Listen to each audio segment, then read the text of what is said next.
T-minus 3, 2, 1,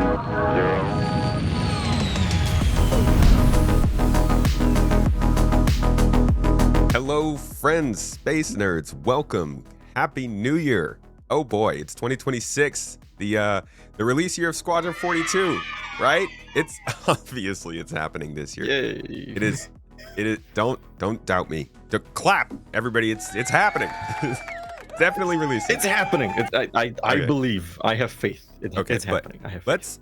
We're not talking about Squadron 42 today. We're talking about Star Citizen and crafting, which is a really, really big part of this game. It is something that has actually I'm not going to lie, this is a little scope creepy. Now, obviously you'd expect crafting in an MMO, but this is not something they talked about really that much up until I think around 2023. So it has come in quickly, but it's also taken over a lot of what the game is about, and a lot of the progression and sort of player interaction of the game centers around crafting. Now, I wanted to bring in TheSpaceCoder because he is very into crafting, and there are some big questions around this. One, it is such a big part of the game. Is everybody going to have to do it, even if they don't want to? Two, how cool is it going to be when we first see it? Because it's probably going to be in testing in the next couple months. And three, how broken and crazy is it going to be? Because this is Star Citizen, and this will be a first implementation. And then maybe D, when is it actually going to progress towards something that's amazing and incredible and ooh wow? So thank you, SpaceCoder, for joining me today. How are you doing? Good.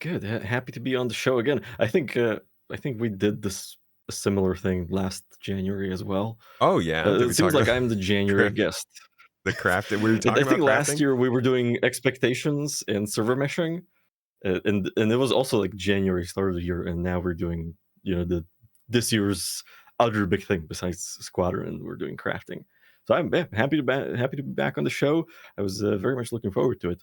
Got to start the new year with some good Yeah. energies, man. Thank you for coming on. Right. Absolutely. Well, the expectations And this year are, crafting is fun, so yeah, crafting. Well, I wouldn't really know. I'm not much of I don't play a lot of games with crafting. Like, I think the RPGs I play are probably as far as I get. I'm not really a big MMO person. Do you do a lot of? You've played MMOs before, right? I've played MMOs before, but uh, crafting is not always a big thing. Usually, it's just very simple. You click a button and stuff comes out. Uh, but I do like other single player games or co-op games where crafting is a big thing, and I think that I would like to bring that knowledge and that energy into this conversation. So you say it's not always a big thing when crafting is in the game. Uh, how often would you say you do notice it? Like, I mean, in the games where you notice or you have crafting systems, how often is it something that actually feels like a gameplay element as opposed to just a tool in the background that you have to use?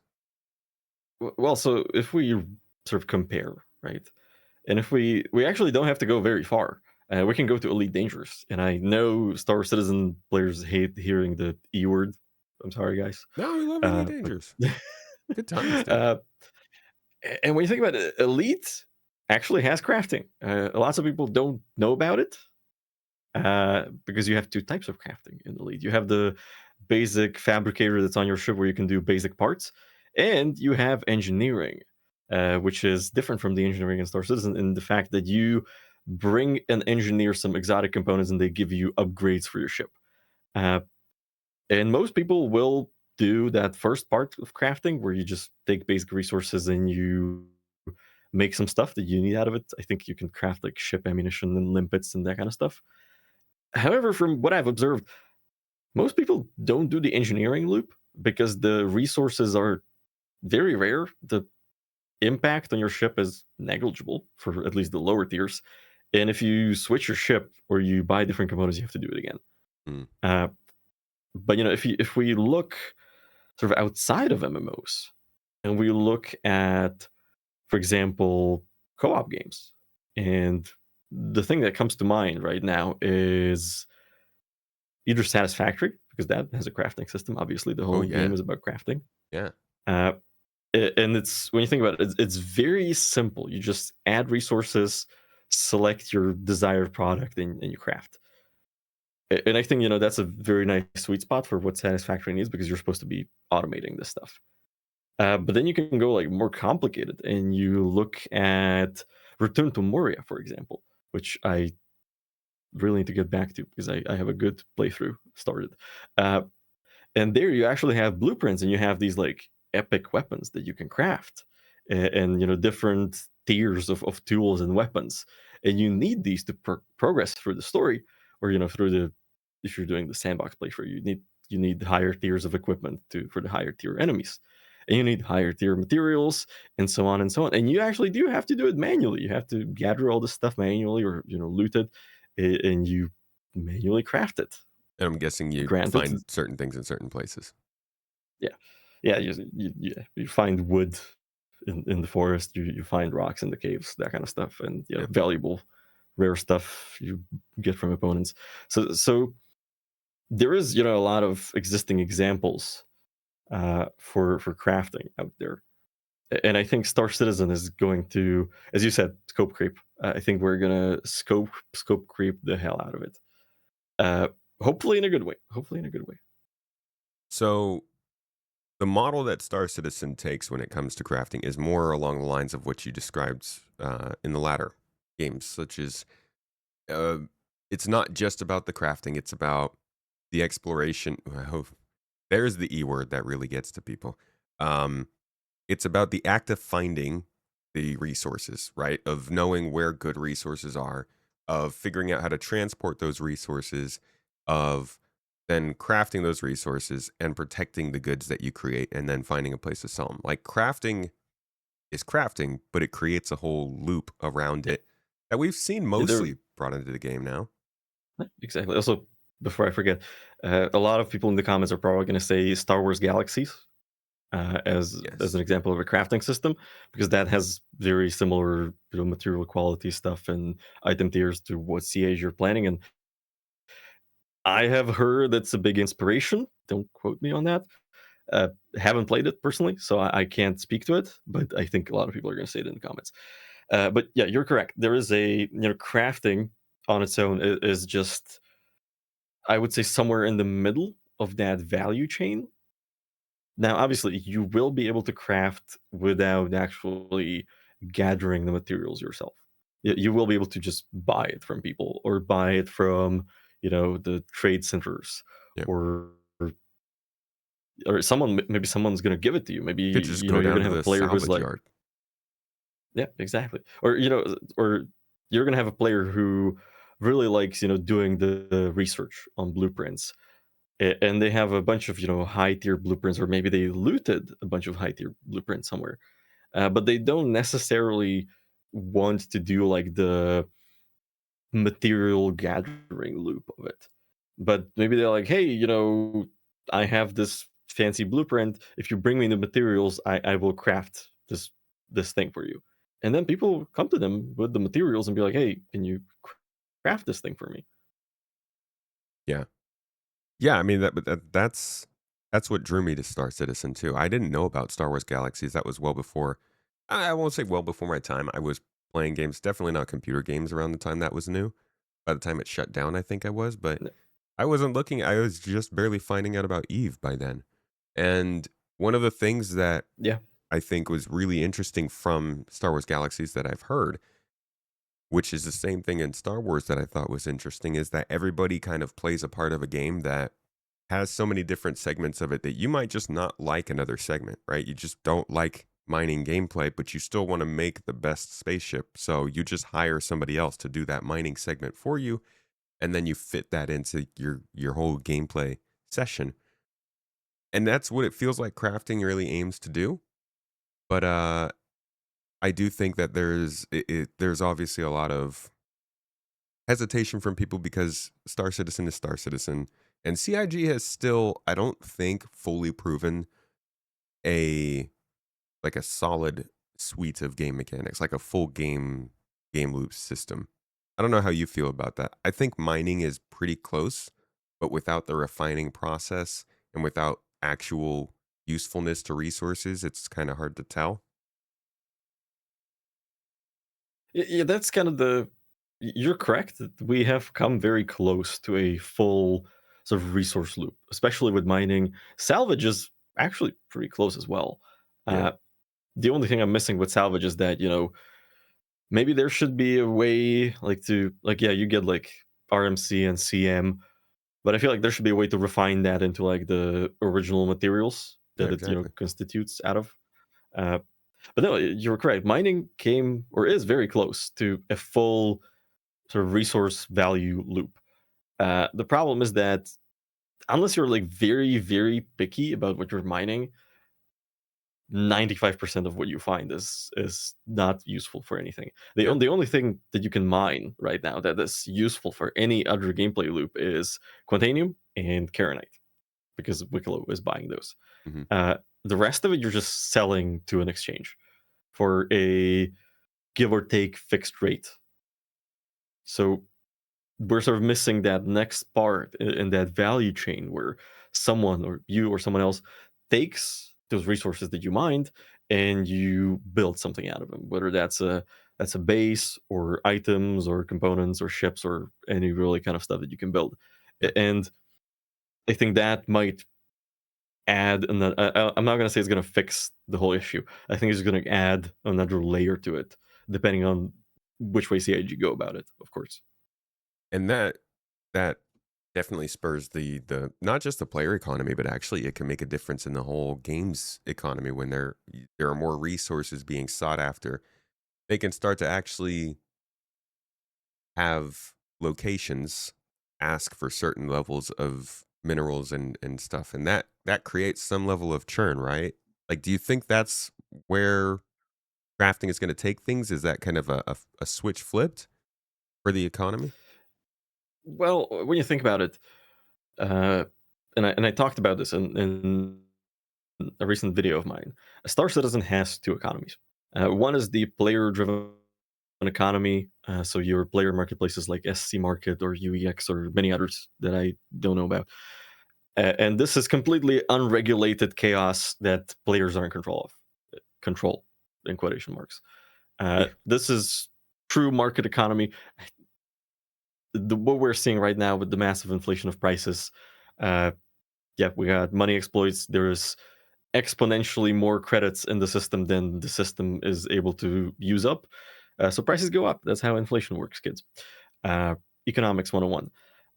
And then we have the official quote unquote economy, which is what is actually happening in game, which is how much do items cost? How much does, one SCU of gold cost? And this is actually fixed. The prices, if you look at them, they move up. I think it's 5% up and down depending on supply at a given location or supply Is that demand. is that given so we just recently got a pretty big update about this on Spectrum. Is that including what was mentioned there with their brackets and commodities, or is that before the new Yes, pricing updates? Okay. yes. It works the same because you can't really do it any other way in a simple manner. Let's say. Uh, what could crafting do is that right now all you can really do if you let's say you mine a bunch of minerals, you have like I don't know 1 SCU of quantanium in there, 2 SCU of gold, and then 20 SCU of something else, iron, copper, that kind of stuff. Obviously that's not a very good mining haul, but it is what it is, and with the current refining percentages that's probably what you're getting. So currently what you can do with that, yeah, you sell all of it. Maybe you sell the quantanium to someone who needs it for Wicklow. Once crafting is in, you suddenly have options. You can take that material and you can either sell it to someone who wants to craft and they can't really buy these materials anywhere else in the verse because not many locations sell these commodities. Yeah. And they maybe don't sell them in big enough quantities. If you remember the what was it, supply or die, where you could buy the different commodities to supply Yeah. for the gateway, they were bought out immediately, like queues, like socialism level queues for trade terminals, unseen in Star Citizen. But I'm happy to see the queue culture is still alive. Uh, However, so that's why I think in-game stores might not be able to support a larger volume of people trying to buy commodities to craft. So we come back to the fact that now you have options to what to do with these resources to convert them into a higher value. Because Yeah. really, what is the goal for a player? It is to obtain higher value, whether that is in credits or whether that is in items. And now, you can craft items of certain tiers. You can use those resources to research the blueprints you have to increase their tier and use those higher tier resources or higher quality resources to build higher quality items that might be in demand by other players. And suddenly you might be making more money because, if I want, let's say, I want a better multi-tool, whatever that does for whatever reason. And I personally don't have that blueprint. Then my only option is either research the blueprint, which, as CAG have put it, is it's going to take you a while to get to that max tier of a blueprint. Or what I can do is I can go to a player marketplace and find someone who either is selling one or can make me one. And that, again, we're adding one more step to the whole Or resource chain. or you can go find it.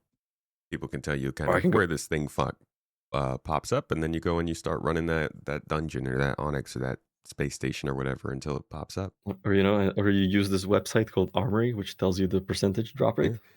So it definitely this Product placement.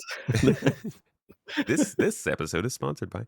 So it definitely creates the opportunity for more types of gameplay, and it gives people ways to break out of the economic loop or break into it where Yeah. they want to.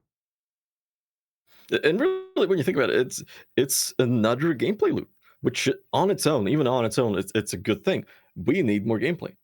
There Yeah. needs to be more stuff to do in this game that's not combat, which Hell yes. has been Oh my severely god. lacking in Yeah, 2025. But that but but don't let me get started on that because we're going to be here for a while.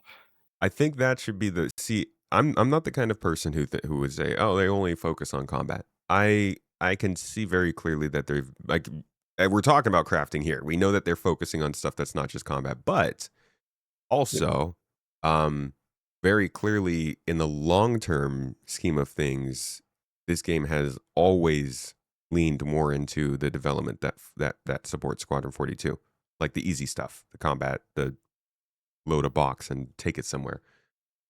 I do think Well, it's that not really. Well, it's one thing is hey, Squadron 42 is a combat game. It's about a war, right? So obviously, combat mechanics are going to get done for Squadron, and they're going to get ported for the PU, which is fine. But the other thing is, and I believe CAG is using this as a crutch last year, and I think it's going to continue this year. Is that uh, then I think it might be a mistake in their internal thinking. Either it's a mistake in how they're thinking, or they are so stressed for resources for the PU they have no other choice. Which is that what is, let's say you have an activity. What is the easiest, cheapest way to make it more difficult? just put more enemies Add in there. combat. Yeah. Put more enemies in there or make it a PvP hotspot. That's it. That's all you need to do to make something more difficult. And if it's more difficult, it takes more time. People, do more preparation because Star Citizen is all about preparing for things. It's all about preparation. So you spend more time preparing. So you spend more time in the game. You spend more time on the activity. If you lose, you just have to try again. So I think CAG have been leaning on this a little too much in 2025. Like I said, maybe it's some paradigm in their internal thinking where, hey, if it's difficult, it has to be combat. Because you see this with new content being added. It's like, hey, we thought it was too easy, so we added combat encounters to it. And we saw this with salvage contracts, is that nowadays sometimes an NPC ship spawns and starts shooting at you. It's Mhm. very rare. It's very rare, but it happens. Or maybe so much of the studio is focused on Squadron that really the PU is getting the barest minimum effort. And if all you have is barest minimum effort, then yeah, you don't really have I think that's what it many other is. options. I think that's mostly what it is. And I think a big part of like there's a few key things that I don't want to take us too far off track, so I won't spend too much time on it. But there are a few key things I think have pointed towards that. First was the admission in the 2023 financial report that they were pulling money from Star Citizen to go towards Squadron. They were like almost verbatim. They were like, the community has problems with the PU, but those keep taking too much money, so we're going to stop dealing with those and put them towards Squadron 42. Now, I'm And you sure have to, and you kind of have to remember that 2022, 23 was when they stopped selling Squadron as standalone on the Pledge Store. mhm. So that's around the time when Squadron stopped making its own money. So I think now you can again buy it since CitizenCon, I don't think so. but for like 2-3 years you couldn't. So it didn't make its own money. So I think it's perfectly fine that the PU is paying for it. And even like the resource crunch is perfectly fine. I want them to Whatever get Squadron out the door. whatever your views on it may be, it's definitely shows I think that they were a little more crunched. And then there's this year, the last 12 months where like they tried to tell us that they were going to ship a bunch of features from Squadron into Star Citizen, and then the devs were going to turn towards Star Citizen. But we clearly heard from devs themselves that they were moving back towards Squadron 42 at different times throughout the year because clearly there was more work to be done than that they anticipated. And then on top of that, a lot of the big things that we saw last year that were brought into the game were reused assets. Hathor Yep. was Theaters of War stuff. The Lazarus stuff Yep. was the Good Doctor map. The Onyx Yep. facilities were the underground parts of the distribution centers that were being built. Even Levski Yep. was already Levski. So like I do Yep. think that most of what was brought into the game last year didn't take a ton of work compared to what we're going to see brought into the game this year.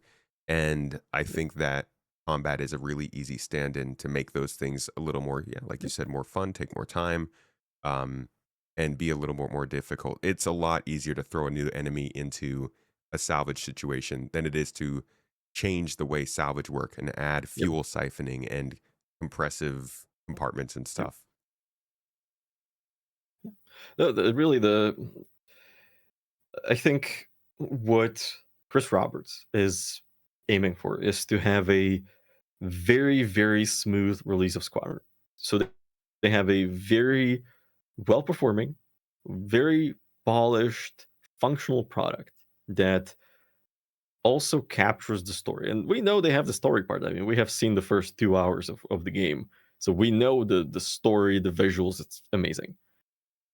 But now they just need to deliver on the functional parts, and they are kind of carrying this boulder of Star Citizen is buggy as hell and unstable. So Squadron is going to be the same, and I think they really, really, really, really want to avoid that. They want to have a really smooth release because when you think about it, Squadron doing well, Oh my if God. it's that's going to bring tens of thousands of people into the PU, and that is a lot of money. Yeah, dude. That's a If lot of it's money. if Squadron does well, I mean, I don't want to get out of hand. I don't want to be crazy, okay? But the Astropub, he's come on a couple times, and his thing is like Squadron 42 is in a bit of a Baldur's Gate situation. Now, obviously, Squadron 42 will never reach popularity levels like Baldur's Gate Yeah. 3, 2, 3, but I would be interested in seeing what the possibilities of Squadron are, considering they've clearly Yeah. angled it to be more mainstream than it was going to be. I mean, you still have to remember, like Star Citizen and Squadron 42. It's still very much that sci-fi space sim niche. Uh, so the audience is pretty slim as it is. But if they deliver good storytelling, which I think they will, and they deliver good visuals and sort of like a good gameplay experience, I think it's gonna drag in people who they haven't really played that kind of a game before. Where like you mentioned Baldur's Gate. That's yeah. I played D&D in real life, but I never played Baldur's Gate. I never played any of the games. And then someone told me like, hey, mechanically it's very similar. It takes a little bit of time to get used to, but the story is great. and I devoured the entire campaign in one sitting. Well, not one sitting, but like in one One city would be several weeks crazy. long.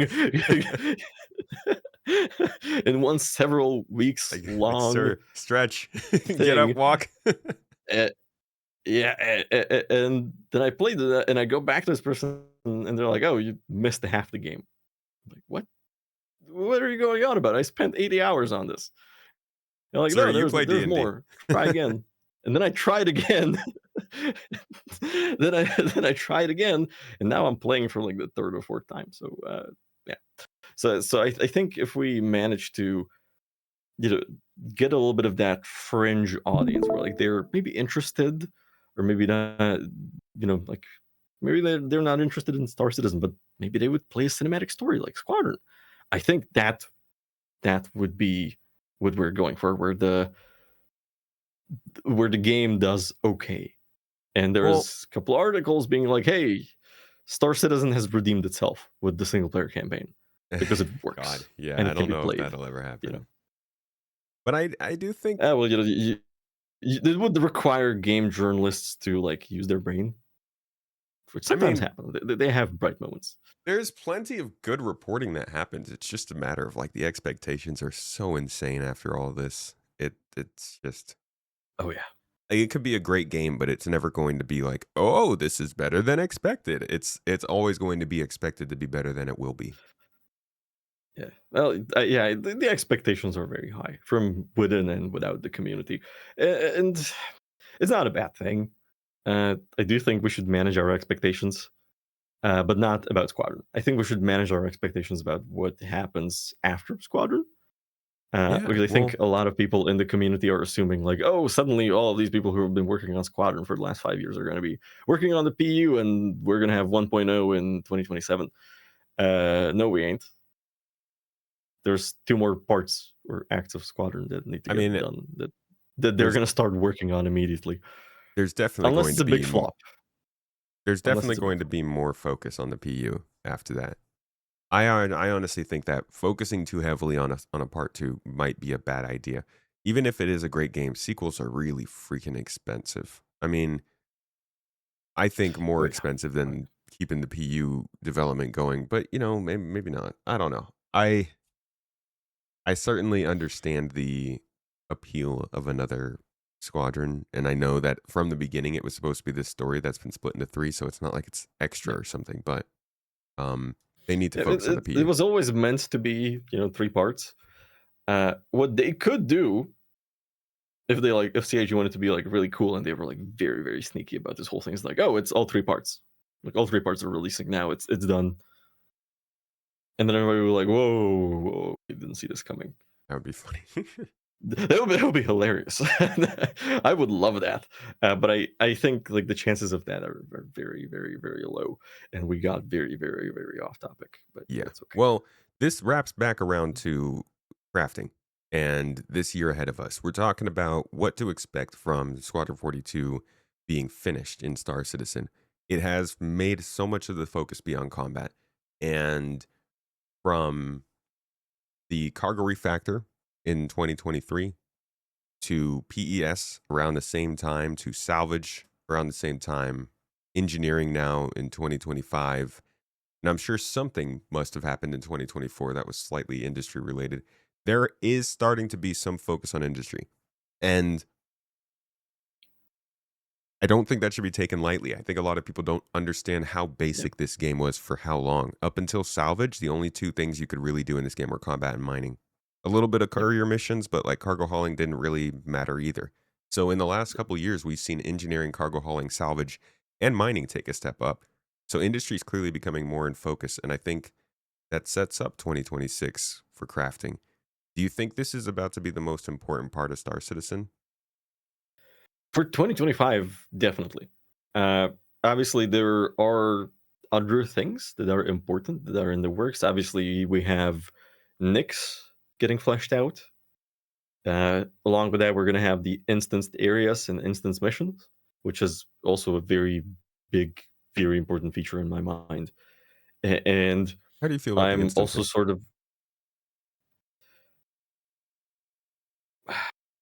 I think it's a good idea. I think it's a good idea because of just how many issues we're seeing with certain events and activities where you have a lot of people. And I'm actually very glad they're starting with Siege of Orison, because that was the perfect place to go about it. Because the Siege of Orison was always a massive problem, because half the time you didn't know if the person you were shooting at is an enemy or another player. You didn't know if the players were hostile until they added the markers. So yeah, I think instancing is a great idea, as long as they don't overdo it. But they're gonna have to do it anyway for, as we're scaling up player counts on servers. They're Yeah. gonna have to start instancing, central areas and cities to just make it feasible to run. Uh, so yeah, I think it's a great idea. I hope it works out. We will see what they do with it. So yeah, I think it's a good idea. I know a lot of people don't like it. I think a lot of people think, everything should be one. Uh, Everything's going to be one shard. We're all going to be together on one big server. Uh, Keep on dreaming, guys. Not going to happen. Just technically not possible yet. Well, AI keeps eating all the good chips, so I guess technically not possible. That's okay. AI anytime will soon. save us, of course. Of course. So Microsoft told Praise our Lord and Savior, ChatGPT. When it comes to crafting, I want to go back to the specifics actually of this system. So you were kind of going down the list of things that are required to make this system work. There are some pretty big things that, like, they're more ramifications, kind of knock-ons, that crafting will bring into the game that are also going to be pretty celebrated. Number one being, I would say, the inventory. You think we might actually see that pretty soon? And what do you think of the inventory they've been showing? You know how I feel about the UI and inventory system in this game. I think what they have shown does not capture the complexity of what they want. I don't think it's going to work. I think what they showed was a pretty picture, a pretty design. I don't think it can be done. I don't think it's going to work. I think they're going to have to make some compromises with it. The big problem with the inventory right now is, if we forget all the bugs and reliability issues and items bouncing back all over the place, the big problem currently is that once crafting comes in, presumably we're going to have item qualities. And this is also going to be another problem that we're going to get into in a moment. So now you suddenly have not one copper, but you have 5 coppers, and they're all different quality. And, how do I sort this? How do I organize this? How can I tell which one is which? And, this is even coming in as a pretty big issue right now with engineering, or it was in the playtest when you had to replace worn out components, is that how can I tell which one of my components is worn out? You can't. In the vehicle manager, you can't. And I think a similar thing is going to happen with crafting materials, where it's going to be very difficult to tell which one are you actually looking at without like very deeply investigating it. And I think that's going to be a real challenge for CIG to solve for the new inventory UI.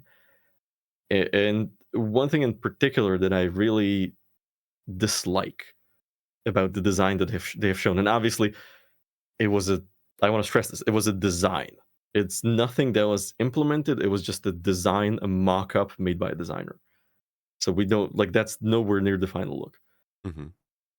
And the thing that I really dislike about it is that they are sticking to what we currently have, which is a sort of 3D display of all items. And if you guys are like me and you have a lot of items in your inventory, half of them don't load. Like Yeah. the image doesn't load ever. Yeah, just blank Uh, square. yeah, and you, even if it loads, half the time you can't tell what exactly it is anyway. Because if you have like TrueDepth Pro Gray and TrueDepth Pro Base, that looks the same. Like you can't tell from the display. And I think they will have to move to a text-based interface for this, like we had way back in the day when inventory was in the Mobiglass, where you can actually tell what you're looking at by reading it. And I think that they're going to have to come back to it, or have an option to toggle this in the new inventory system. I think a list option is definitely going to be necessary. Yeah. But So how many different types of quality do you think there'd be? I mean, as is mentioned in the live chat here with us in the supporter chat, Star Wars Galaxies had like 15 different types of copper. What, like, are we going to yeah, have quality levels 1 through 800 in Star Citizen, you think? Or how do you think they're going to do it? so if you remember what they showed, I think it was CitizenCon 24, where they were like first talking about crafting. They were showing percentages. I think since then they realized how terrible of an idea this is, because someone had a look at the RNG generator for mining. Be And I was like, oh, item there's you want. no way anyone's ever going to be able to mine a reasonable amount of material of a specific quality. So they probably went in with a tier system, or changed to a tier system.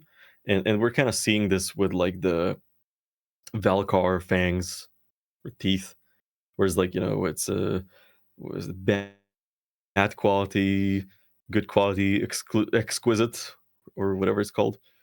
So I think they went to, or they're switching to a similar system for crafting materials, where it's going to be like tiers 1 through 5, or something like that, where it's going to be like a small-ish number of tiers. And yeah, there we go. There's the thing I think Yeah, I'm so talking it's about. 886 quality we've got on screen right here. Yeah. Like, imagine if there were actually, it could change between each The of those range was like 0 to 1,000 iterations of like, one. Yeah. Oh boy. There's an obviously inventory I system think stress test. Yeah, so I think it would be better to have a tiered system. Uh, if they end up with a numerical system like this, oh boy, that's gonna suck for persistence. But I do think either way they should implement some kind of a refining system where you can do like, oh, I have one copper that's 50 quality, and I have one copper of 80 quality. So if I toss this into a refinery with some reagents, it's going to give me one copper of 100 quality. So you can like build up, because there might be places in the verse where you just can't find high quality materials. Like, for example, pyro should be one of those places, because pyro is mined out. Yeah. So there shouldn't be high quality material in high amounts. Now, obviously, someone's going to say in the comments, like, oh, pyro is mined out because it was no longer commercially viable, blah, blah, blah. Yes, you're correct. There's going to be high value ore, there's going to be high quality ore, but there's not going to be a Small lot of it. deposits. Yeah. Yeah. So The good there stuff. will have to be a very expensive way, because you need more stuff, and you are going to need some reagents, because they said you're going to need I think they didn't call it reagents, they called it Catalyst. catalysts. Yeah. You're going to need the catalyst. Yep. To refine this. So it's going to be expensive, but it's going to be possible. And if you have no other option, say your base recently got raided, your ship is destroyed, you don't have a hangar, you need to like repair stuff, and all you have is your multi-tool, well, good luck to you. And as someone points out in the chat, money sink. Yes, it's a money sink, and we need more money sinks. Yes. So I think there should be a way to do this, and I think this refining way is going to be the way to do it. Either way, if they go with a tiered or a numerical system, because what we saw was like, the numbers for copper or other ores and materials. Then we saw like, oh, it's like A quality for like the Valkar pearls. So mixing and matching two different systems, and I think they need to agree on one system. Yeah. Because all of these items are going to be coming into crafting eventually. Yeah. And unfortunately, that is going to make it a little bit more complicated for the inventory. But if they do get around that with the tier system, do you think that what we've seen from the inventory is going to be a good upgrade for the game? Oh yes, I still hope we like look. Really, any improvement is an improvement for the current inventory system. Like, I'm sorry. Don't like, tell they're gonna say like hold my beer and go back to the old model. Please don't. Don't tempt them. I don't want. Look, I liked the old Mobby Glass model. It was good for the purpose it had. Oh, I don't even mean But that one. I once mean the new old one. Yeah. So I think it's gonna be an improvement. I hope there's gonna be more display options. I hope there's gonna be a list view with a text instead of an image. I hope there's gonna be better sorting. I hope there's gonna be better search. I hope the uh, inventory, not even the cargo terminals are gonna get improved because that's gonna suck as well, and they're not great already. I sure hope the inventory terminal drawer is dead for good. Uh, because that I have never seen the community more angry about something so small. Oh, yeah, I think You that know was a how stupid idea. They like it shouldn't didn't have even done make that. it out of the PTU. So Yeah. because it was literally like, oh, you select your items, and now you have to like select them again Yeah, I because mean now they're like in a smaller inventory. it makes a ton of sense to have to go to a physical place to access the stuff. I just think that double up of the function was really Yeah. dumb. Oh no, I think the inventory terminals as they are good. Yeah. I thought I thought I would like dislike them more, but after like 2 years, I think it's actually pretty nice. Like, and there are plenty of them all over the place. You have multiple in your hangar, and I feel like they've removed too many around space stations. well, I'm well, always you need to running like balance it around. out. Yeah, yeah, definitely. But I was hoping that they would just include like a paper doll model inside of that inventory kiosk so we could do all our customization there. Kind of bummed that they don't, but I am glad for a new inventory system. Yeah. I mean, a paper doll obviously would be a better idea. I think the big limitation with terminal screens in general in Star Citizen, and we see this with the engineering terminal as well, is that you open a terminal and you're looking at, but you're still looking at it in the physical space. So really, even if you like get all the way up to the screen, it only takes up like 90% of your screen Yeah. because Well, your character is looking at it. You're not looking at it. So you're looking through the eyes of your character. And what I think they would need for a paper doll model is like you click on the inventory kiosk and it like takes up your whole screen. And it's like, yes, you're looking at the inventory room. Like you are looking at it with your eyes, not through the eyes of your character. but we used to have a paper doll in the Moby Glass, remember? The PMA? We did. And we did. That was like And a it sucked. partial screen display. Yeah, but like I don't think they have to do that. Maybe they could go and make that happen. I just think there are different ways it could work. Yeah, Just we will see. We will see what they do. I think what they showed us for the inventory system was a very early concept, mhm. uh, and I think we're going to see it this year because a lot of the things it does are required for crafting. Because I don't think the current inventory system can support more multiple material qualities being displayed, Right. because it barely supports itself as it is. I'm sorry, CAG. I know I'm very harsh, but yeah, But that basically means it that has to be said. they have to have the inventory in when we're testing crafting, right? In the EPTU. Yep, yep. So that would Eh, be soon. Obviously, it doesn't have to be like the full system. It doesn't have to be a full system for the inventory. It just has to like include the basic functions we have now, showing qualities and tiers and that kind of stuff. Uh, and from there, we will see what happens. I think we still have a little bit of time before we see crafting in a tech preview. I think the most likely scenario right now is that January is going to be very much a stabilization month because when you think about it, 2025 was a very stable and reliable year in terms of stability and performance. Like I don't think we had like a terrible patch last year. It's 4.0 mainly. Mainly, and that was server meshing. Yeah. And then 4.5, which I have no idea why exactly this 4.3.2 was stability a little rough.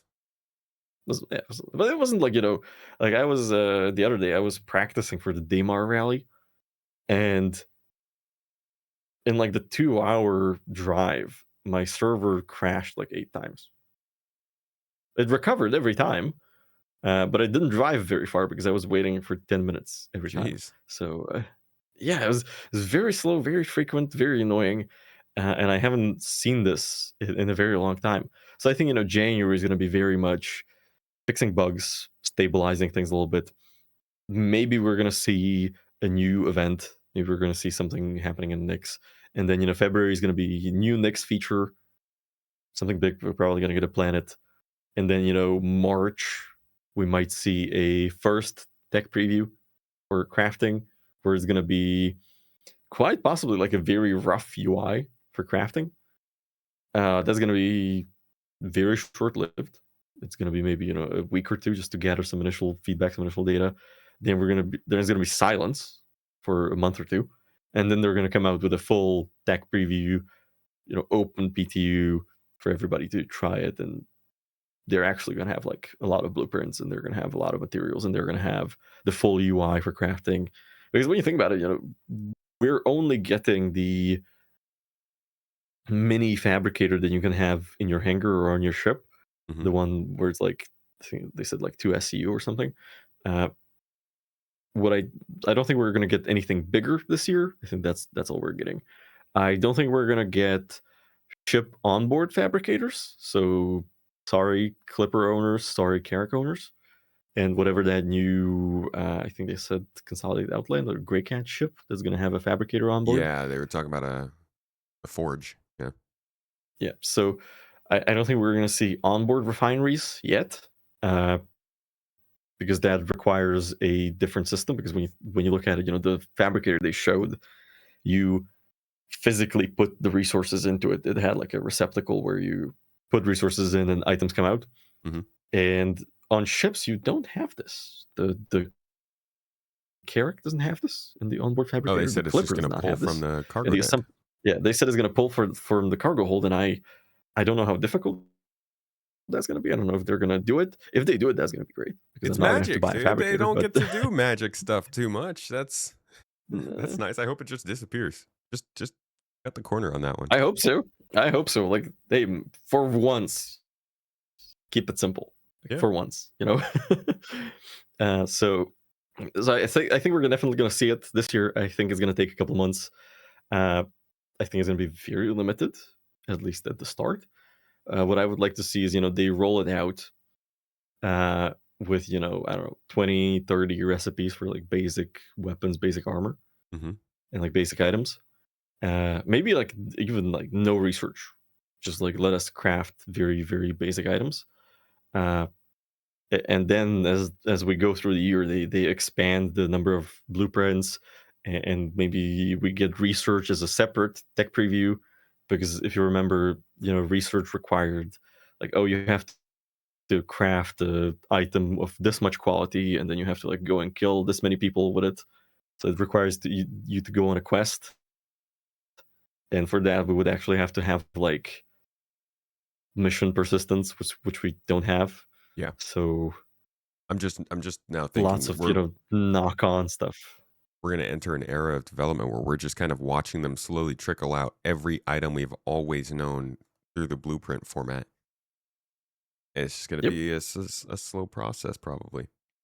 You talked about refineries. Go ahead. I don't think it's going to be like a super slow process. I think there is a automated way. I think there's a way to automate converting every item into a blueprint, but that's just the developer and me talking. I think there is a way. Whether it is actually possible, that's up for CIG. But yeah, we were talking about refineries. Yeah. Do we want to do the refining ships? Well, refining first just is basically the missing link in this whole thing now. We've got the ability to scan for resources, find those resources, extract them through mining or salvage or just looting. You can transport them through cargo hauling. With crafting, we'll be able to actually turn them into something, and then hopefully at some point sell them through player shops. But there's one piece in there that's still missing, and that is refining. How do you think this refining might fit into the addition that is crafting? And do you think it's something that we'll see come to players in terms of gameplay this year? I think so, yes, because we talked about this in the pre-show.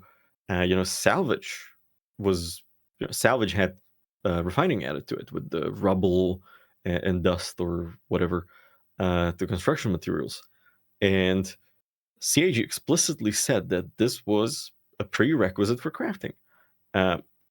However, they did also say that refining is going to work a little bit differently once crafting comes in, because now we have to account for item quality, or not item, resource quality, and the final product quality. And I'm also assuming there's going to be a way to increase the quality of the stuff you have through this. And the current refining obviously doesn't support this. Current refining is actually very, very basic, and I think they have, and I have talked about this Yeah. without end. I've talked about this. Like, they have done it the other way around, because right now, you go to a refinery, that refinery has all the refining methods available to us, and it just has different bonuses for the different resources. And the numbers really, most people use one or two refining methods. Yep. I think 90% of miners use Dynex solventation for refining, because it just gives you the best yield and is the cheapest. Yeah. Uh, I'll wait. and you really don't need to you really don't need to think about it. Just do that, and the resource bonuses for the most part don't really give you that big of a bonus anymore, especially now with the new refining changes where half of your stuff just disappears. Uh, so I think what they should have done is that different refineries have different specializations in terms of processes, but all of this is going to go away. All of this is going to go away. I think it's very much going to be like, you come in, you have raw ore, raw materials, you say, refine this. And now it's refined. You don't do any, like, if you go to a station refinery, you don't do anything. You get some like basic, very average yield out of it, very average time, very average cost. Then you can increase the quality, but really the same thing applies. It's expensive, blah blah blah. Hmm. Then we come into the topic of refinery ships, and this is where that hands-on process is going to happen. And I really don't know how they want to make a hands-on refining process. But they did say that, at least time wise, it wasn't going to be near as long as what they have in space stations already. It was going to be a process kind of like mining, where you'd be doing something hands on in the ship. Yeah, yeah, yeah. They did say it was going to take minutes, not hours. Which, yeah, good. Makes No sense. one, Yeah. no one wants to, no one wants to like sit and watch a screen for 2 hours while one a sea of something refines. Uh, I'm not quite sure how it's going to work. Maybe it's going to be just a, hey, select the right steps in the process to get the best refining result, I hope it's not and another that would be golf fine, swing. because I think it's going to be like, hey, there's like 4 steps to this process. Select the right approach, or like the right method for each. Like, you know, pre-processing. Like, okay, I want to crush to like small chunks.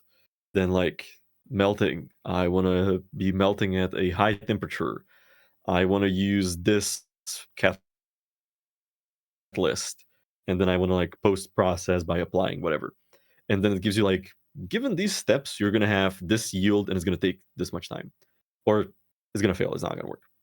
And this introduces a skill-based gameplay, because you actually have to remember which way to do this for the best result.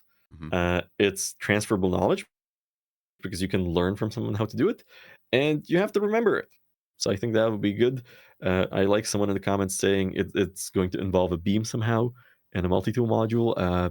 Probably, probably there's going to be a refining Yeah. beam or something.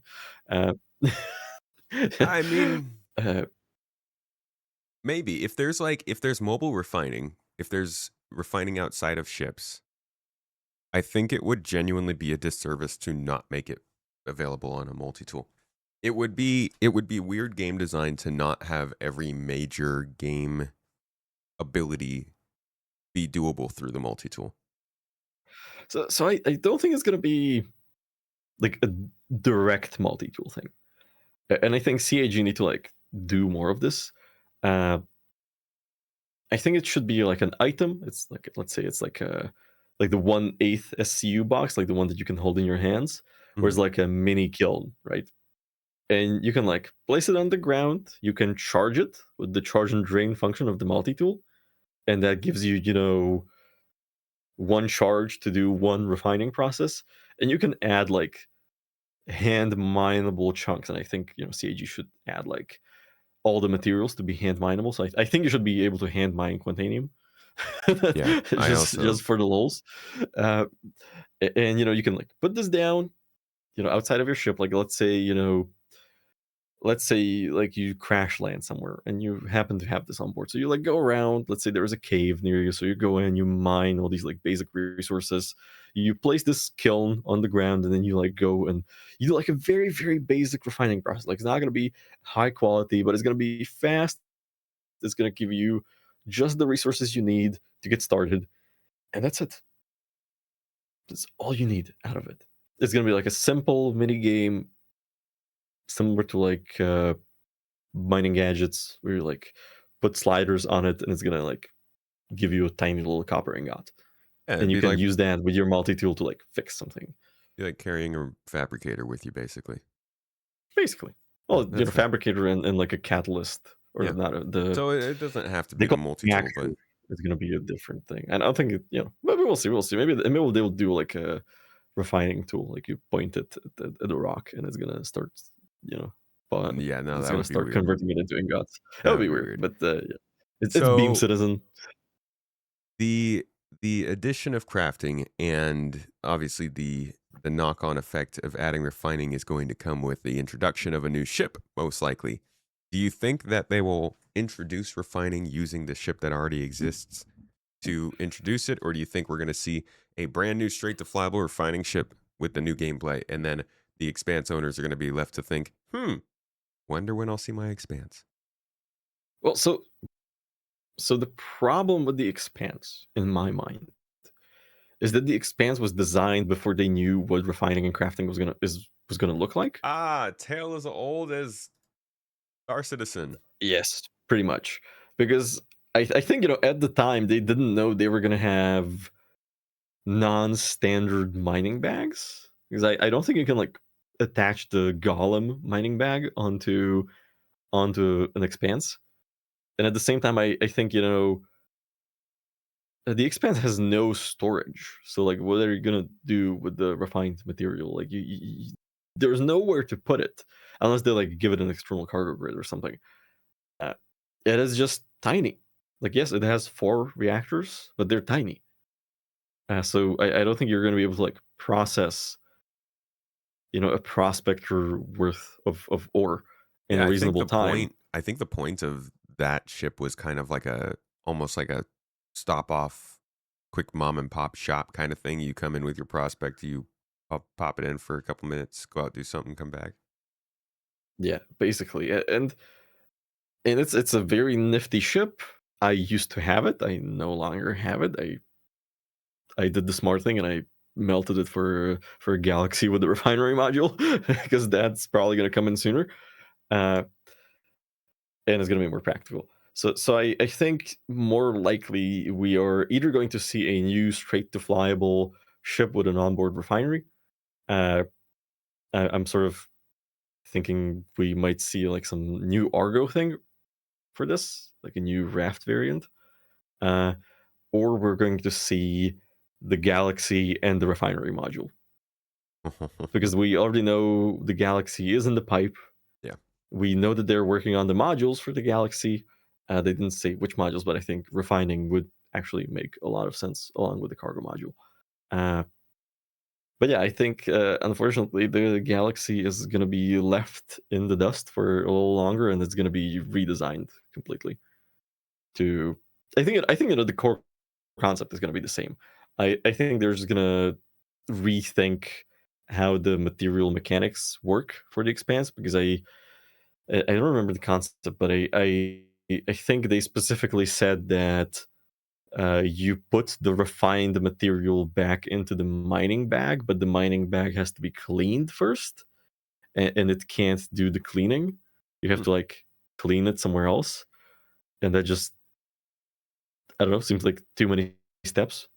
I would rather they just put on an external cargo grid where I can Yeah. like put the Yeah. boxes, or like we can even now do like the automated conveyor belts like we have on the Salvation and the Fortune. So just like give me like 8 SCU of a conveyor that's like at the rear of the Expanse, and just let it pop out boxes, Well, and then someone can like take them. they're not. They're dealing with this, man, like the Apollo, the Reclaimer, the Vulture. Basically, every ship is now starting to go through this. Most of the industrial ships. We're starting to get more into industrial gameplay, so I guess that makes sense.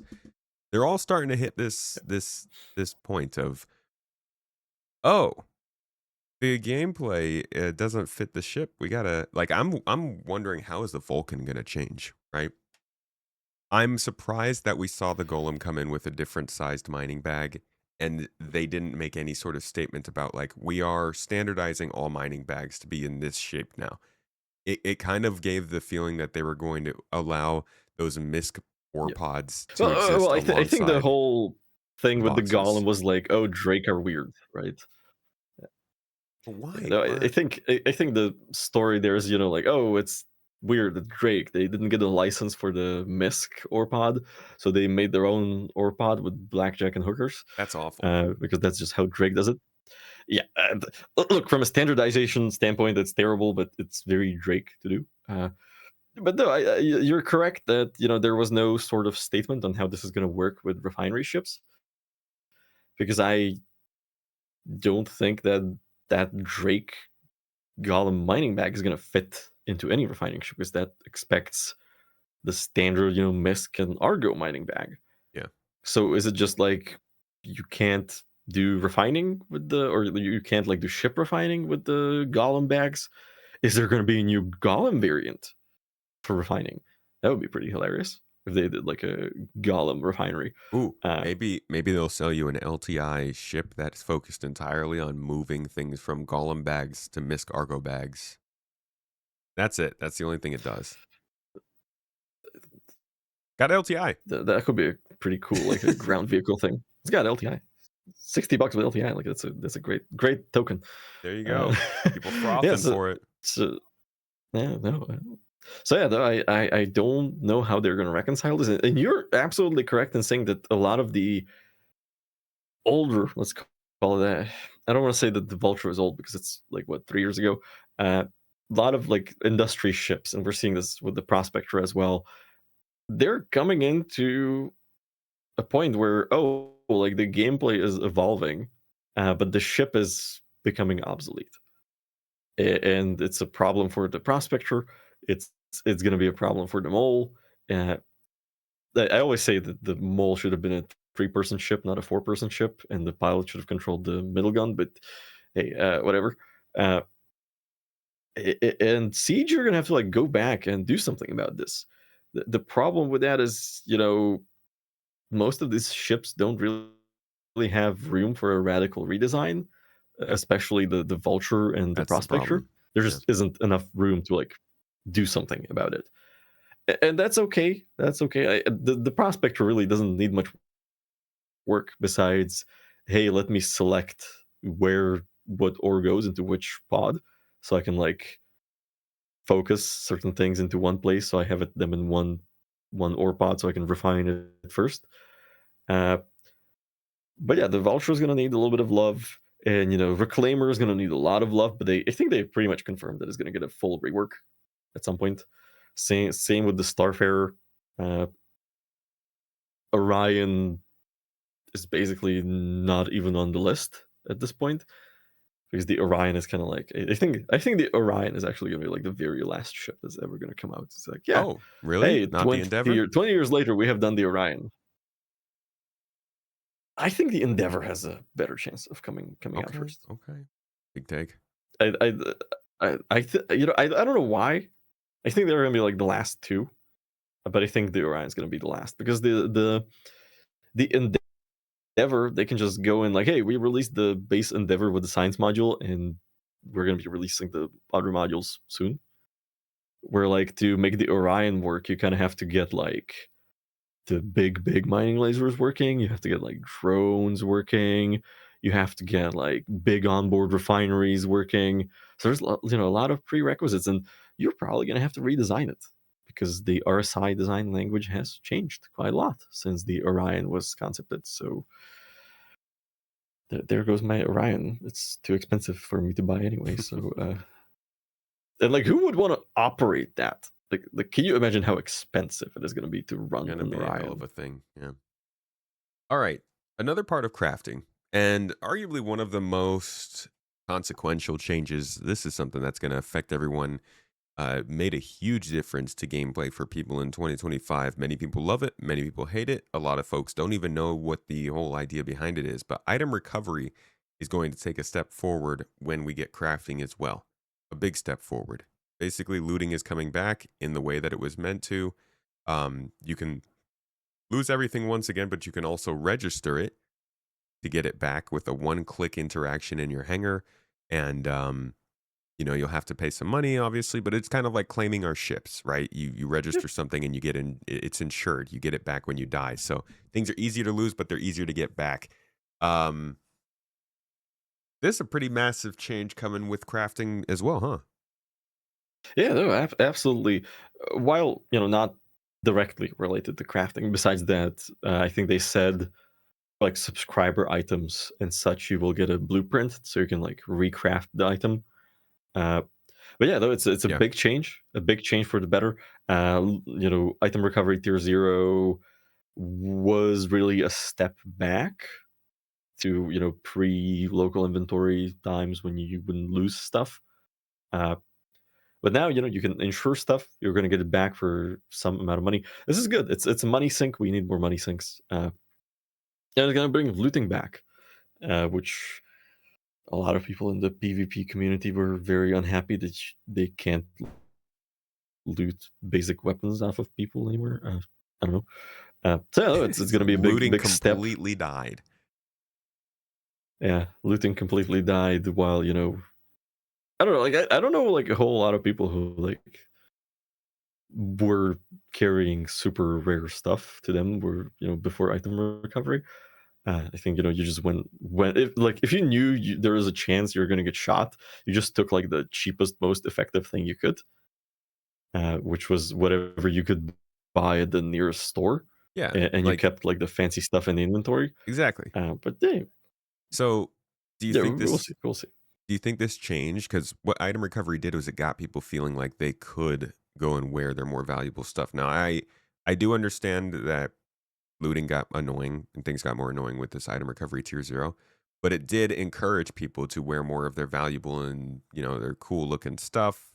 Fashion Yeah. citizen was a thing. Um, do you think that now that they are moving on from this system back to a way where you can lose all that stuff if you do take it out, but you can get it back? And I want to emphasize to folks, through a quality of life one button press is what they're going for. You Yeah. respawn, you don't have your stuff, but you click a button, you get that stuff back for some kind of a fee, and then you're good to go. Do you think that that's still going to encourage people to go out with their good stuff, or are we going to revert back to that whatever's cheapest?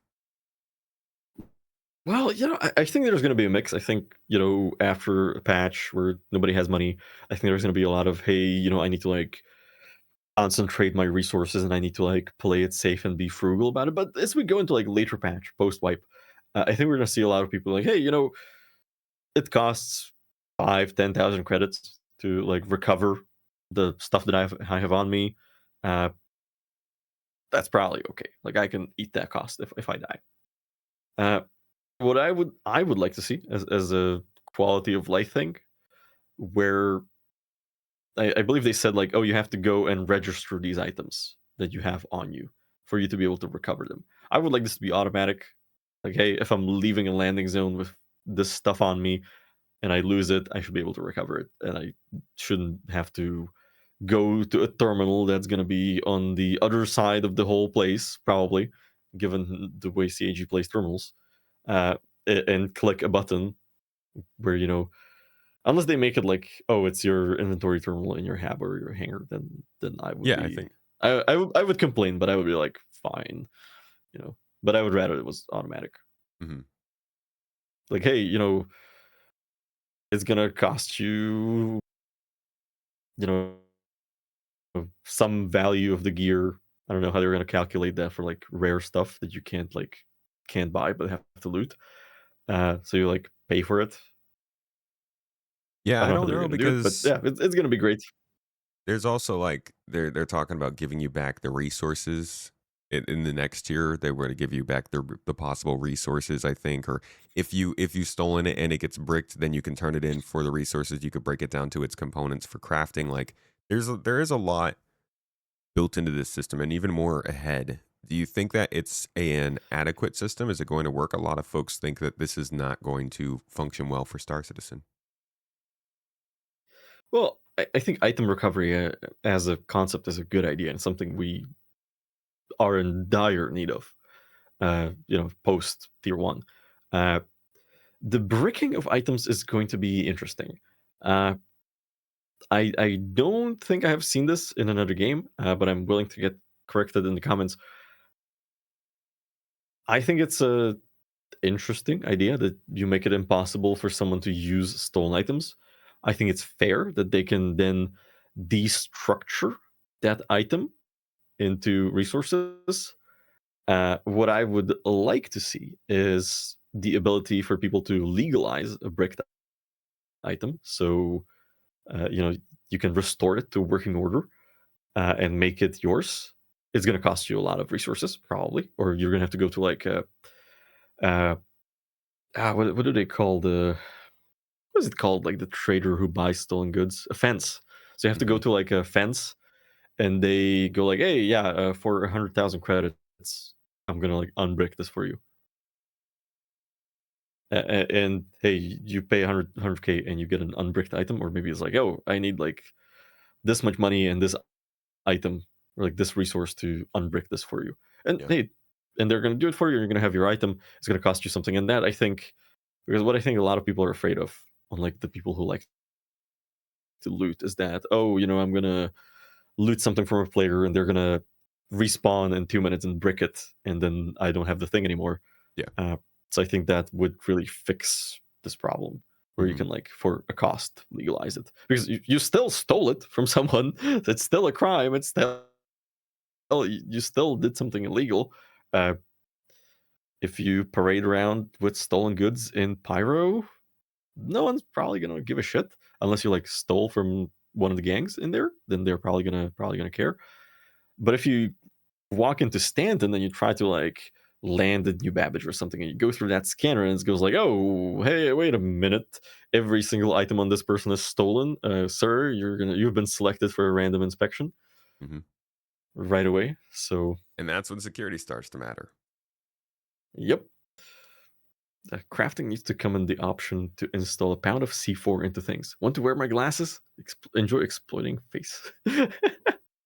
Yeah, that would be very fun, but I think bricking is a better idea. Do But you yeah, booby think traps would be also fun. so? This has been a kind of a big, I mean, this is a lot of stuff. Like we've talked about inventory, item recovery, obviously crafting. This factors into a lot of other things though that we're seeing be be discussed. The ability to earn stuff in the game, like a lot of the blueprints and things are what they want to be sort of linked to like what people are progressing through. Um, obviously when you On get that, earning blueprints. I have one major fear about this, and it really stems from how we've seen rare items be treated in 2025. Mhm. I fear that CAG are going to be like, "Oh, yes, you can get good blueprints from Wicklow," and he wants like whatever the random item of the month is times 50 for this super rare blueprint. And that's what I fear, where they're gonna be like, "Oh, yeah, it's all Wicklow." There's, like, no way to, like, buy better blueprints from stores. There's no way like, there's gonna I because they said, "Oh, you're gonna be able to, like, get this as a reputation reward. You're gonna be able to buy this in a reputation store." Like, what happened to reputation stores? Or, like, faction stores based on reputation? Like, that's gone. Like, it hasn't been mentioned since it was first mentioned. So I fear that's gonna go away, and it's just gonna be Wicklow, Wicklow, Wicklow, and that's it. Like well, that's the only place you're gonna be able to get good blueprints. do you think Wicklow will always be the only NPC we can trade with? For a while, for a while, I think they might want to introduce a trader into Nyx, of a similar kind. Uh, because Levski is a big place, and I would be kind of surprised if there wasn't someone who looks for the less legal items, let's say, in exchange for something. What I would like to see is, because we have a Royari collection mission where you need to collect however many uh, Copian horns. So I would like to see them have some kind of a collection mission, because they are a research corporation. So I would like to just simply see more of these options, but I don't think we're gonna see something that's the scale of Wicklow, because CAG really put a lot of emphasis and really put all their eggs in the Wicklow basket last year, and I don't think they're going to continue, or I think they are going to continue. I don't think they have a reason to not do it. So that's my hopefully irrational fear about this whole thing. Hopefully irrational, I am probably very hopeful. realistic. I am hopeful that Wicklow is just a test case for the reputation-based faction shops you're talking about. That they will create multiple versions of him, and each faction, or at least most of the factions, will have a representative that does take in stuff from their local area and Yeah. gives certain rewards based on that faction. Yeah, and really, I would like, because Wicklow is kind of like this very general items guy. Like, I think he even like has some multi tools in his store. And while I hate Wicklow as a gameplay loop, I love the Emporium. Absolutely love that place, because you have like all the stuff on display, and someone really like had fun with Yeah, making that shop. Uh, so I'm hoping we're gonna see more focused vendors of this type. I would like to see, a guy who wants items from like bounties and stuff. Like, oh, hey, mercenary guilds, crypts, and like, the ace helmets and whatever from like rare enemies. And they traded for like better weapons and armor or ship weapons. And then I would also like to see, like an industry guy where it's like, hey, bring me this much of a material of this tier, or like bring me like this rare gem, where like maybe you don't have to fight someone to get it, but it's very difficult to find that thing.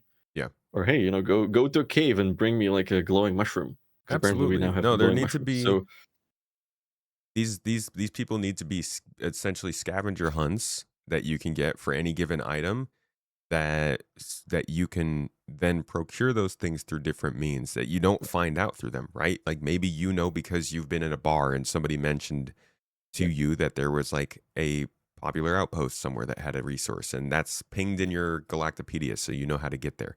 yeah, Somebody else only found out it's in a trade convoy yeah, and they have to pirate someone for it. yeah. Yeah, really, the what I would like is, look, if there was a vendor who's like, hey, can you get me like 100 SCU of RMC and like this component, that component, and whatever, and like this mushroom from a cave on this planet, and I will give you like a better salvage beam that's like 10% better. I'll be like, oh yeah, I will spend like 24 hours on this. I will Yeah. spend like a couple days doing this, because yeah, it's gonna benefit me and it's gonna be fun, because it's like Mm-hmm. gameplay that I like, which is probably one of, obviously I think everybody understands that I very much don't like Wicklow, and the primary reason is that to do pretty much everything for Wicklow, I have to do stuff that I don't like doing. Yeah. There have to Like, be oh, I have multiple ways to to get it. I have to do the Onyx facility 10 times just so I can like get like a super basic thing from Wicklow. No thanks. I don't think I don't think an exploration area, an exploration mission should require minimum of 3,000 rounds of ammunition. But hey, that's just me. I feel that. That's Yeah. just me having unrealistic expectations.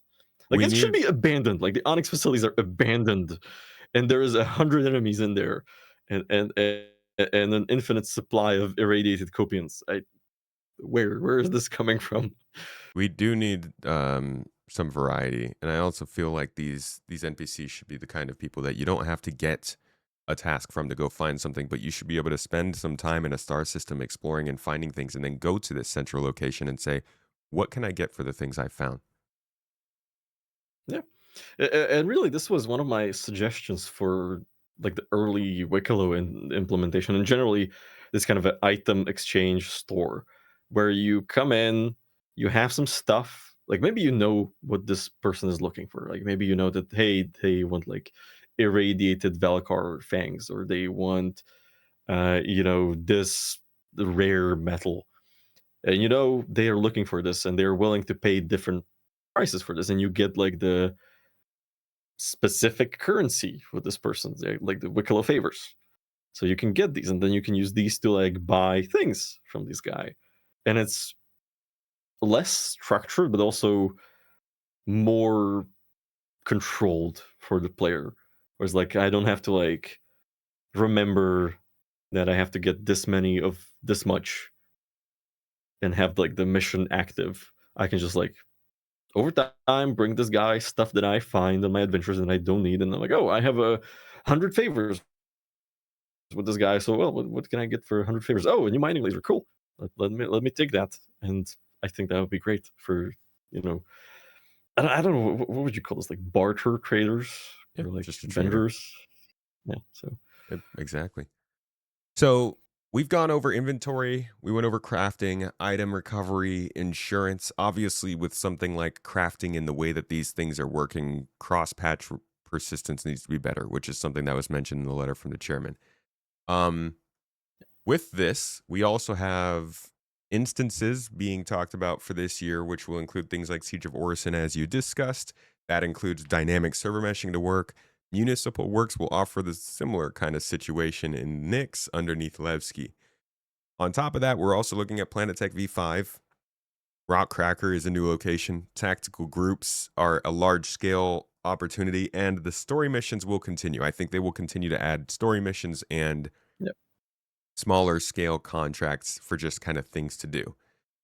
Finally, they are talking about Starchitect being a possibility with new points of interest. And then to wrap it all up, something that we absolutely need for all of this to actually work out this year: social tools. These are all things that have been basically confirmed for having work done this year. Social tools haven't been confirmed, but like I said, that's kind of necessary. So they've all been Yeah. kind of insinuated. Are they picking up too much? Is this another case of biting off more than you can handle throughout the year and we're going to be disappointed? Or does it feel like it's actually So to primed? just go off the list, so story missions, yes, they're gonna get that done because they need monthly content, right? Yeah. Obviously. Uh, I think they're gonna go with the Vandal invasion and Nyx recolonization storyline. I think that's what they're gonna do, and there's gonna be like that Yep. power struggle of the People's Alliance versus corporations versus UE versus the Vandal. I think the tactical groups are gonna come in probably end of the year because they did show it off working, but they don't have the instancing tech they want for it yet. Yeah. Uh, And that was all like so I think first we're gonna 3 weeks. see. I think first we're gonna see Siege of Orison instance because they said they have that working. I think after that we're gonna see Municipal Works, possibly not instanced at first and then instanced. Speaking of Municipal Works, weren't those supposed to be on our corp? Yes, I originally they do were. recall someone saying it was supposed to be on our corp, but hey, I will take it on Levski too. Uh, as to once again why the essentially sewer system of Levski is infested with enemies is beyond me. Uh, but hey, it is what it is. It is the year of combat. Uh, what else? Starchitect. I believe Starchitect and Planet Tech is very much separated from everything. Like it's a completely different team or teams. So that's definitely a possible in my mind. And they did say they want to have the new next planets with the new Planet Tech. They did say that at CitizenCon, I believe. So I think that's a yes. Uh, what else do we have in there? Uh, Rock Cracker. Rockcracker probably is going to happen. Again, why does a abandoned mining laser installation have enemies on it is beyond me. Why can't we just have a mining thing for once? But whatever. Again, I digress. And what else? I think that was it.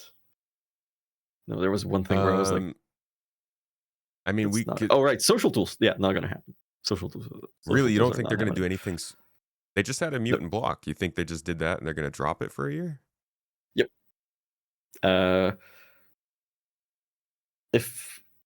If we're thinking that they're gonna do social tools the way they showed at CitizenCon 2 years ago, the way they showed at Manchester is not gonna happen. Just the scope of stuff that needs to happen to make that a reality is just not realistic. Like maybe they can get the UI done, but I don't think they can actually do the underlying software for it. Because when you think about it, the social tools are different than sort of in-game features because it spans Spectrum, the RSI website, because it ties into the org backend. Like, look, if they're gonna make like org people go into the game to manage like their orgs, like there's gonna be an outcry against this. Like, no one's gonna want Really? to do that. So you Yeah, I think think you they really do think it's just going to not end up? There's not going to be an in-game social hub. Oh, I think there is going to be. I don't think it's going to be this year. I think the amount of work to make it happen is too much for to happen this year. I would like to be pleasantly surprised, of course, but I don't think we're going to see expanded social tools. I don't think we're going to see org tools. We might see a UI redrop on the comms app on the Mobbing Glass. We might finally be able to like see the whole list of people on the server. So just like fixes and maintenance, but I don't think we're gonna see the org tools. I don't think we're gonna see alliances and non-aggression pacts. I don't think we're gonna see enemies. I don't think we're gonna see any of this because it's just the stuff they would need to do on the back end to make it happen is It not really within definitely, scope. yeah, I don't think the org stuff's going to happen. I will say if we don't see a voice and text chat app rework this year, I am going to flip my table and then crush my head with it because we can't. Dude, there's no possible way they can do this tactical group stuff and not rework the voice comm Yep. system. Or looking for group? Well, Oh my god. well, No, so it can't happen like that. so to play the devil's advocate on the voice comms, I think CAG realized that everybody's using external comms, and they were just like, maybe we like don't invest more time into voice comms right now because everybody's just gonna like But that doesn't everyone's change gonna the just fact hop on that Discord like like every time. this is, I don't like this excuse, You man, because still people need it. keep coming at me and they're You like, "Oh, still use need it. Discord." Yeah, you do. Like 100%, you need it for like just proximity comms. Exactly. But anytime I see a pickup group forming in global, it's like, oh hey, just add me on Discord, literally. Uh, But that's because there's no but option. Like if you could walk up to someone in this game and just talk to them, then people would you do it. can. Oh, come That on. works. Oh, It come on, works. dude. It works just as Like well as not falling through your spaceship does, man. I'll tell you what, it it works works as like well as the music 10% being of the time. timed to my jump points. It doesn't work. Voice over IP, you don't even know if it's working, and they acknowledged it themselves. But I think it's like a very low priority for them. Like I it get would be that. nice. Like it would be very I nice get to be that. able It to makes like sense, you proximity know. chat. Why would we focus on Uh, voice comms in a multiplayer game? It's so uh, stupid. I don't want to know what the person I'm uh, looking at is thinking or talking or saying. I'm just gonna shoot at them but instead. like looking Sorry, this pisses yeah, me looking off. for group. Well, I'm crashing out. given the direction of gameplay this year, yeah, shoot first, then try to talk to the person. Is kind of the going rate. But looking for group would be very very nice. That would be very Yeah, nice. I would like to see that. introducing dungeons, Again, I maybe don't think we have the friends. back end. I don't think there is Yeah, the infrastructure for this. And that's what pisses me off the most as a developer is that, there has been markant neglect in the social infrastructure of Star Citizen. Like after 4.5, like here's a funny one. My friends list is empty. Like in the game, I have no friends. On Spectrum, I have all my friends. In game, nope, no friends. So wait, let me. So It's you the don't same think system. It's Chris the said same Chris said API. social apps in the letter from the chairman. You're saying outright you don't think that's going to happen. Yeah. Okay. I think we're gonna see some improvements. I don't think we're gonna see like social apps. All I right. think we're gonna see at the barest minimum redrop of the chat app or the comms app. I think one's gonna be sort of improving how the text flows and being able to scroll up a little bit. I think channel management is gonna be improved a little bit. I think you're gonna be able to like toggle between different chat channels a little bit more fluently. I think you're gonna be able. We're gonna have more chat channels in general. I think Yeah, this sounds like global an is update to gonna me. get refined. This is Oh, what I it's want gonna to be an see. update. It's just not gonna be when you say social tools, it's not gonna be it. It's just gonna be like a shoring up a falling building type Okay. situation So, where like we're gonna like stick more features on it and hope it doesn't collapse. That's so, what I'm saying. Is it's gonna be. so moving on from social tools then, and touching on some of the last things that they've talked about. We talked about Planet Tech, item recovery, insurance, and Starchitect. What do you think of those three? Item recovery. I think it's gonna happen. I think it's very, very likely item recovery is going to happen. Uh, I I'm not firm on a timeline for it, but I think we're probably looking at second half of 2026 because I think they will want crafting to be either in tech preview or already live before they sort of started handing out blueprints for all these subscriber items. Uh, Ship insurance, I'm honestly not sure. Would be nice. But at the same time, I think it might be too early because we still don't have the stability and persistence I I mean, more would like to the, see before the game starts, really charging me for insurance. I mean, like But when they're that might change. talking about item recovery, registering things, and Oh yeah, they don't get that break. is coming. Like Yeah. yeah, so that's gonna be coming. I think we're gonna only see tier one item recovery. I don't think we're gonna see bricking yet Hmm. because I think that's sort of I think that's another tier one one. layer to the system. Yeah, so I guess tier one is going to be what we're going to see. Tier two maybe next year, most likely.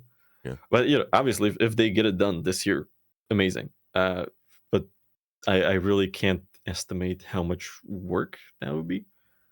And Starchitect, you know what? Starchitect is definitely a possible, I think, because Wow. Okay. well, they have done a lot of work on it over the last 2 years, and I kind of have a feeling that they might want to use it to build out points of interest on the upcoming next planets. Hmm.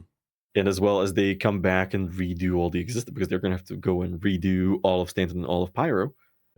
And I hope they do it in a reasonable amount of time. Uh, so they're going to have to use, or they're going to want to use that as well. I don't think they have like shown a functional proof of concept for it. Then again, I'm also not sure how would you like demonstrate that it works or that it works differently to like the existing point of interest crafting. Uh, but the big indication as to why I think it's going to happen is that tiny, tiny little update in 4.5, which is that caves now show up on scanners, Yeah, that's been nice. which kind of tells me like, oh, they really want you to be able to find these points of interest that are not on the map, which kind of tells me like, oh, well, maybe they're like working on new points of interest, new types of points of interest that you should be able to discover.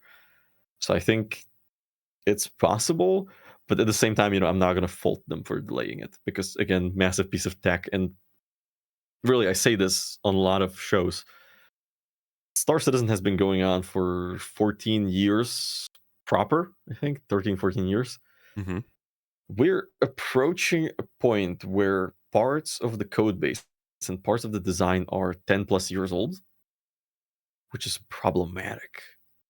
It is a nightmare to maintain. It is a nightmare to do something about. I believe CAG are doing a lot of refactoring, A lot of the refactoring actually for us shows as fixes and performance improvements. Uh, and however, that still slows down the development of everything else because you, as a developer, if you're working on a legacy platform, which quite frankly Star Citizen is because it's been around for so long, uh, you go in and you want to do a feature, you want to make a feature, and you start digging around and you find, old code, unreadable code, something that's very outdated, and now, you could just ignore it and just do your thing on top of it. But that, one, is not going to perform very well. Two, it's not going to be readable. So the next guy who is going to be, yeah, really a lot of developers forget about this. Like the next guy is not going to be a different person. It's going to be you in 6 months. Do it for yourself, man. Like make it readable. Yeah. I speak from experience. Every couple of weeks I look at some code and I'm like, who the hell wrote this? And then I look at the Oops. history and I was like, oh, it was me. I So was the idiot.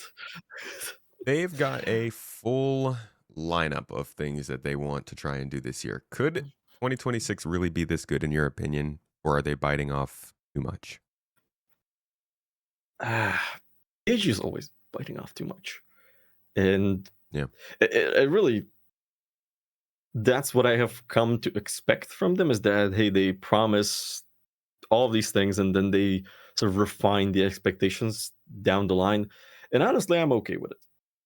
Uh, for projects such as Star Citizen, they have to be ambitious with what they want to do.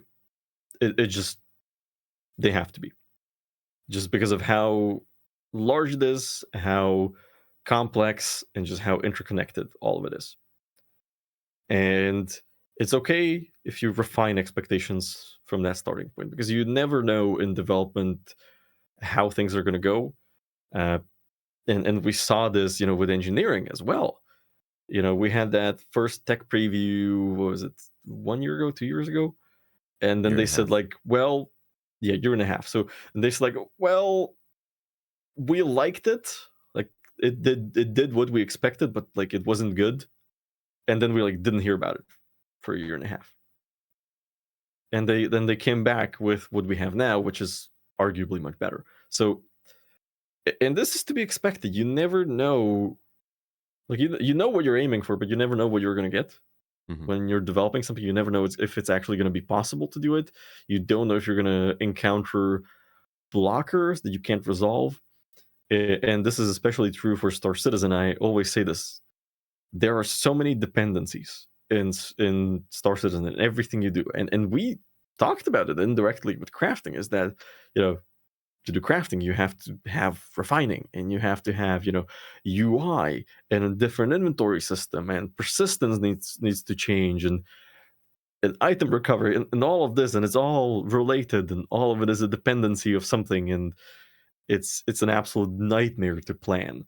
So Yeah. yeah, I fully agree that they should be shooting for the stars, and I'm okay if they land somewhere in between.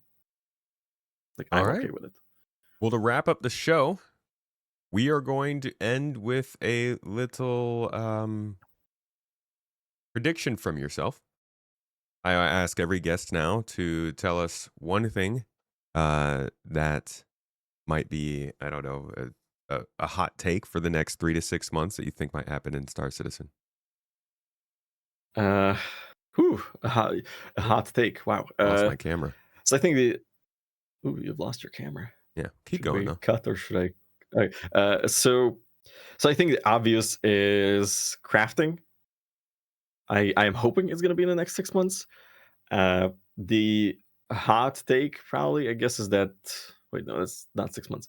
Yeah, the hot take is we're going to continue seeing combat focused events and Oh, FOMO that's not a events, hot time take. Come limited. on, that's easy. And, That's the it's a status hot take quo. for like, oh, No, literally everybody and their mom thinks that it's going to all be combat forever. it's more of Oh, the the thing hot that take would be that I'm they're afraid doing of. a non-combat thing in the next 6 months. True, true. I don't think that's gonna happen though. There you Like go. that would be That's why it's hot. that would be yeah. No, my, it's not a hot take, but it's a concern. and we've seen this in 2025, and I kind of hoped it would even itself out over the year, but it hasn't. Which is that we saw many events that didn't work. Resource drive that sucked, absolutely sucked for everybody. I do not know how people were able to like complete all 3 factions or all 4 factions. I do not know how you guys did it. I don't have that amount of time or nerves to do it.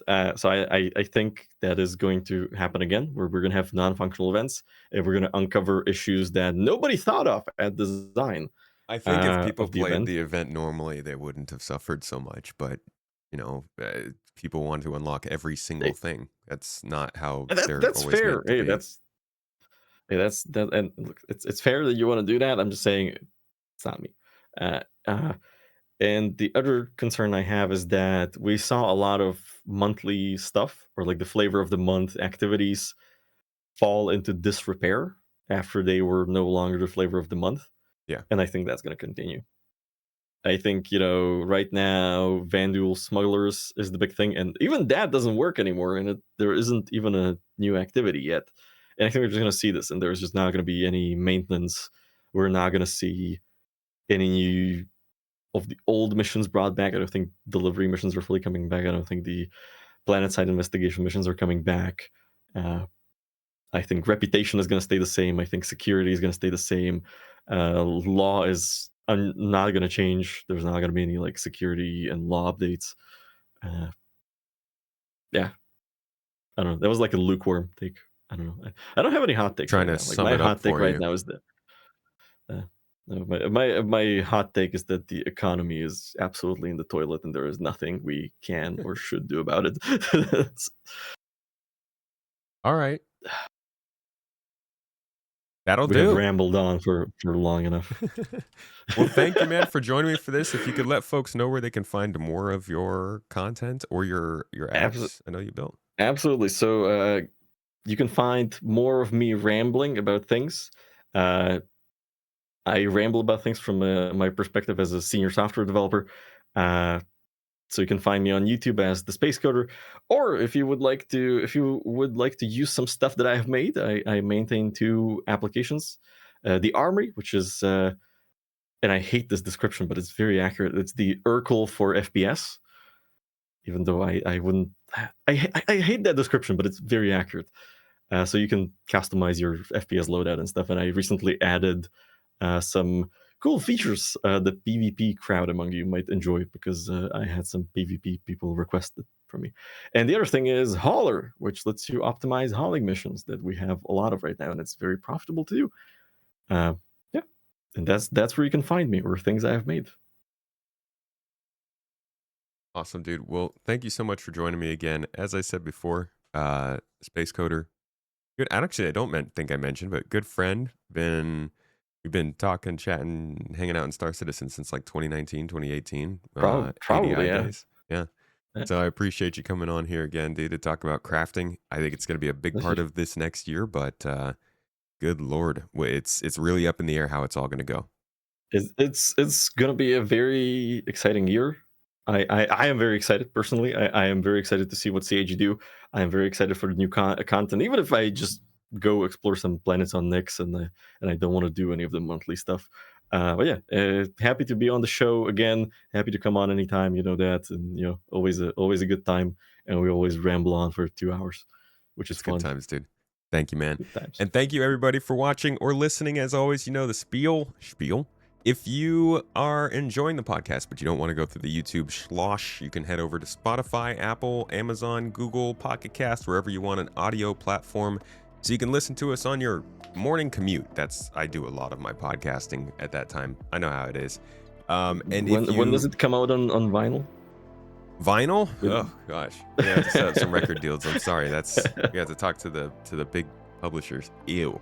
No, please stick to the digital, folks. We try to make it easy here, and we try to always bring a new discussion talking about something specific to Star Citizen, or at least the space game genre, every week with a new guest. So if you like it, consider subscribing, leave a review on Spotify, tell us what you think, and well, I'll see you all next week.